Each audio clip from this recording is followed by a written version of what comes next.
This week's Common Sense Award goes to Whoopi Goldberg. In the recently released Romney video speaking to high-dollar private donors behind what he thought was closed doors, he said this. The view is high risk because the 5 women on it, only one is conservative and 4 are sharp-tongued and not conservative. Whoopi Goldberg in particular. Although last time I was on the show, she said to me, "You know what? I think I could vote for you." And I said, I must have done something really wrong. I don't know if you guys heard, I know that audio was iffy, but he basically said when Whoopi gave him credit off stage at The View, he thought, I must be doing something wrong if Whoopi Goldberg likes me. Yes. In response to this video, Whoopi went to Twitter and said the following to Mitt. Quote, "I once had a great deal of respect for you and many of your stances. You believe like Ted Kennedy in healthcare and a woman's right to choose, and you seem to actually care about your people. That was the man I said was someone worth voting for, and I said it publicly. Today I understand that while talking to like-minded folks, you took a respectful observation and wondered what you had done wrong to garner that kind of interest from me.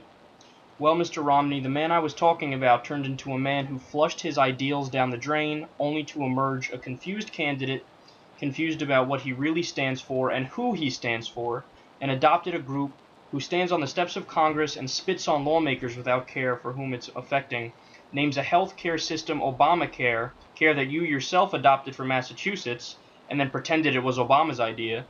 You're a man who sheds ideas faster than a snake sheds skin. Just ask folks who hear you talk about Roe versus Wade.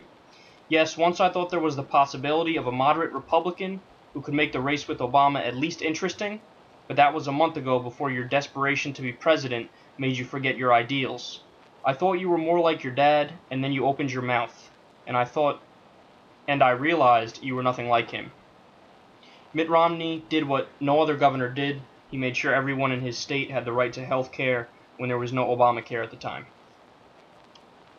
I like this response so much because it's not angry, it's not emotional, which she was well within her rights to fire back in a more ticked-off way, in my opinion, but she was very measured, and she explained, not just to Romney, but to the entire Republican Party, if you want to be relevant and ever have a shot at the White House again, you have to become more moderate.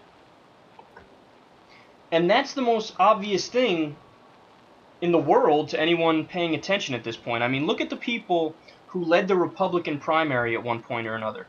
Newt Gingrich, Mr. Let's shut down the government whenever Democrats are in charge. And I won't even get into his personal vices, like leaving one of his wives when she had cancer on her deathbed, which normally I wouldn't even say is relevant in a political discussion. But then again, the Republicans love to trumpet this idea that they're the family values party. Rick Santorum, who's in favor of banning all forms of birth control and abortion, even in cases of rape and incest. Rick Perry, who proposed making Congress a part-time job, and is basically George Bush #2, if you ever heard him speak. And Michelle Bachmann with all her "the Muslims are coming" conspiracy theories. And this is only some of the people who have dragged the Republican Party so far to the fringe extreme of the right wing that it's appropriate to call them the American Taliban and theocrats, among other things, like just flat-out unintelligent. But for pleading for moderation in the Republican Party, which is so desperately needed at this point, Whoopi Goldberg gets this week's Common Sense Award.